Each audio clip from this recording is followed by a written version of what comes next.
Salve, salve! Bom, seguinte, na aula de hoje vamos continuar falando do assunto de hidroestática. Agora falando do empuxo, ou princípio de Arquimedes.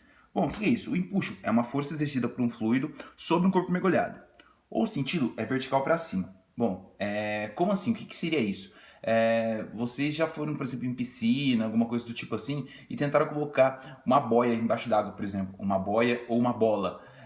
Você não tem que fazer uma força e você sente que a boia ou a bola está tentando vir para cima. Então, essa força que impede a gente de colocar algo que boie debaixo d'água, esse é o empuxo. O empuxo é igual ao peso do volume do líquido deslocado. Quer dizer, então, se eu mergulhar alguma coisa na água, a água sobe também, não sobe, não esborra, se vamos supor estivesse cheia a piscina, sim. E esse volume de água que transborda, por exemplo, é o empuxo. É o peso de água que eu desloquei. É o volume do corpo que eu desloquei, certo? Então, a gente pode linkar que o empuxo é igual ao peso do líquido, que é igual a mg. Então, esse m aqui é a massa do líquido que? Deslocado. Então, a gente faz todas as adaptações aqui. Lembra que densidade é massa sobre volume e transforma esta fórmula aqui nesta. Então, o empuxo é o dvg, ou edviges, para você lembrar. Então, empuxo é a densidade do líquido e o volume deslocado vezes a gravidade local. Certo? Então, só grava essa fórmula aqui que a gente vai mostrar os casos particulares do empuxo. Agora, bom, um caso particular que quase nunca aparece, mas pode ser que apareça, é quando o corpo mergulhado tiver a mesma densidade do líquido. O que acontece? O corpo ele vai entrar nesse líquido e não vai deformar esse líquido. Ele vai ficar ali e vai ficar tranquilão. É que é mais complicado você encontrar um corpo com a mesma densidade do líquido. Então é um caso particular. Então a gente só grava que o empuxo é igual ao peso. Simples. Agora casos que são mais comuns. Quando o corpo tem a maior densidade do que o líquido. Aí o que acontece quando o corpo tem uma densidade maior do que o líquido? Ele afunda, certo? E aí o que acontece aqui? Quer dizer que o volume do objeto, o volume do corpo fica igual ao volume de líquido que? Deslocado. Ele entra, ele fica dentro, imerso dentro do líquido. E aí o que acontece aqui? Tem o peso do corpo, certo? Agora a gente vai fazer a estática da parada aqui. Então a gente tem o peso do corpo. E aí o que tem aqui? Tem a força normal, isso pela estática. Lembra que toda vez, independente se a gente estiver numa água ou numa superfície, o corpo tem. O que deixa ele parado é o quê? É o cancelamento, né? É a ação e reação, é o equilíbrio entre o peso e a normal. Então ela sempre aparece aqui. E o que faz o corpo ir para cima, tentar voltar à superfície anterior? A superfície anterior, né? A superfície no caso é o empuxo. Então a gente fazendo uma matemática básica aqui, olha só o que acontece. Normal mais o empuxo é igual ao peso. Esse peso é chamado de peso aparente. Por que é chamado de peso aparente? Não que a gente vai entrar nesse mérito agora, nesse momento. Porque quando a gente está dentro d'água ou alguma coisa submersa d'água, tem a impressão de que a gente é mais leve do que a água. Por quê? Porque a gente tem esse acúmulo, esse somatório de forças aqui nesse sisteminha. E aí, outro caso particular é quando o corpo tem densidade menor do que o líquido. O que acontece nessa situação? Ele boia. Quer dizer que o volume de corpo é maior do que o volume do líquido deslocado. Por quê? Porque sobra líquido para fora da superfície. O empuxo é igual ao peso do corpo. Ele entra em equilíbrio. Aqui está em equilíbrio, por isso que ele está boiando. Então quer dizer o quê? O peso que ele desloca é o peso que está submerso nesse líquido. O empuxo se equipara com o peso do corpo. E aí a gente pode fazer vários tipos de trabalhos com estáticas, que a gente vai fazer exercícios em sala e tudo mais. Na verdade aqui o líquido só está dando uma outra vertente de estática pra gente. Então é um equilíbrio de forças no fim das contas, certo? Então essa aqui é meio que para finalizar. E depois eu entro na aula online com o contexto histórico do empuxo para vocês. Por quê? Porque o foco da aula de hoje é falar agora, não da estática, e sim da hidrodinâmica. Hidroestática, lembra que na aula passada a gente falou que é o corpo quando está em equilíbrio, quando está em repouso. Agora a hidrodinâmica, agora os fluidos estão em movimento. E a gente tem algumas considerações. A gente tem que considerar que o líquido é ideal, que ele não tem atrito, que seria, o atrito seria a viscosidade. O líquido não tem viscosidade, ele não tem interação com o recipiente, certo? Então, primeira coisa, a gente não vai entrar em contexto de viscosidade nessa parte do ensino médio.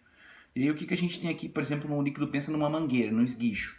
A gente tem a vazão da água, certo? A gente liga a torneira, a água sai da mangueira. Isso é chamado de vazão. A vazão tem uma fórmula que é o quê? É a área vezes a velocidade de escoamento. A gente pode usar esta fórmula aqui, certo? Lembra que a área, aí depende da unidade medida, normalmente é metro quadrado, tudo mais, velocidade é metros por segundo, enfim. E a gente também pode usar que o que? A vazão é velocidade, não, volume. Então fiquem espertos com isso aqui, ó. E por isso que eu coloquei um Vzinho menor aqui para velocidade e um Vzão maior para volume. Pode ser considerado volume por tempo de escoamento. Então são duas vertentes diferentes. Eu posso dizer que a vazão é a área onde esse líquido vai passar por velocidade de escoamento. Pensa numa mangueira, entendeu? No esguicho. Ou eu posso falar que é o volume de água que está saindo por tempo, certo? Então cuidado com isso aqui. Você pode tentar colocar alguma outra letra para tentar mudar e tudo mais. Aqui no caso eu coloquei um Vzinho menor e um Vzinho maior. Cuidado com isso aqui, hein? Maravilha? E aí, por quê? Porque agora a gente vai começar a falar um pouquinho da equação da continuidade. Então, assim, isso aqui é uma matéria que assombra o povo na faculdade, numa faculdade de exatas. Aqui, no caso do ensino médio, é uma coisa mais clean, é mais básica. Para você ter o mínimo de conhecimento, eu vou traduzir isso aqui para vocês. A equação da continuidade é o quê?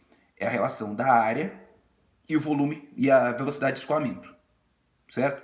Tá aqui. Quer dizer que o produto da área de um setor, de um cano, de uma mangueira, vezes a velocidade de escoamento, é igual à área num outro setor, vezes essa velocidade de escoamento neste outro setor. O que quer dizer? Quer dizer que a área é inversamente proporcional à velocidade de escoamento.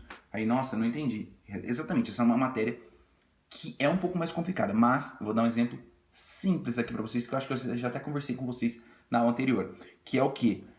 Pensa numa mangueira lá, você vai ligar o esguicho. Você liga, tá lá saindo a mangueirinha normal. Aí tem mangueiras que tem aquele adaptadorzinho para você mudar o fluxo de água para você, ou já brincou com o chuveirinho no banheiro e você, para jogar água no outro, você apertou a ponta do chuveirinho e a água saiu mais rápida, saiu mais fina, porque diminuiu a área. E o que aconteceu com a velocidade que a água saía?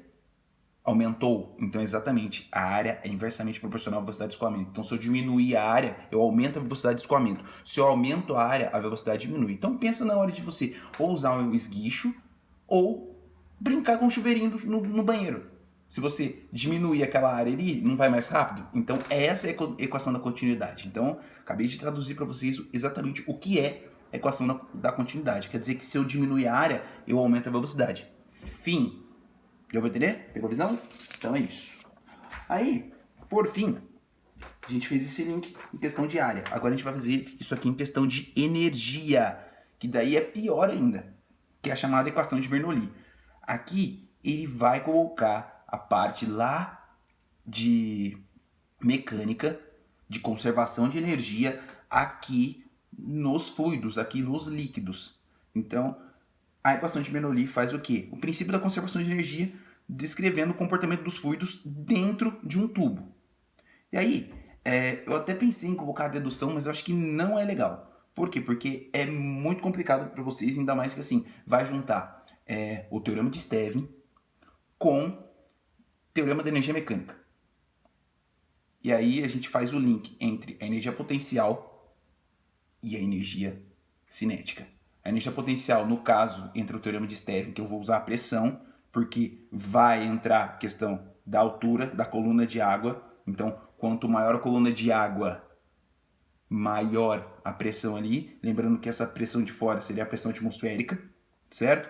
E a energia cinética, que é a velocidade de escoamento ali, a velocidade que esse fluido vai ter. E aí a gente vai usar a energia cinética, que vai ser mv² sobre 2. E a gente faz esse link, a gente troca o m por o quê? Pela fórmula de densidade, que é massa sobre volume, e a gente troca aqui. Depois a gente corta volume e tudo mais, faz algo desse tipo. Então, a equação de Bernoulli nos traz o quê?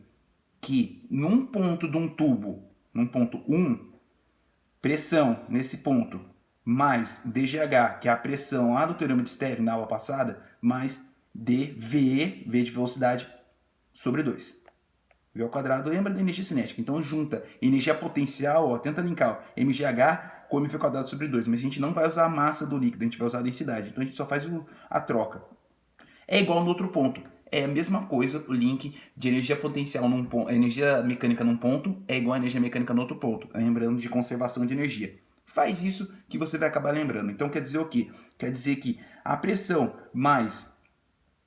Pensa aqui, ó, lembra aqui da energia cinética e da energia potencial. É constante, quer dizer que a energia num ponto do cano, do tubo, é igual ao do outro. Então, só é questão de gravar. Essa fórmula aqui é complicada, é um nível de faculdade, então a questão é só a gente tentar fazer uma analogia aí. Então lembra de energia potencial, gravitacional e energia cinética. Aí a gente troca massa por densidade.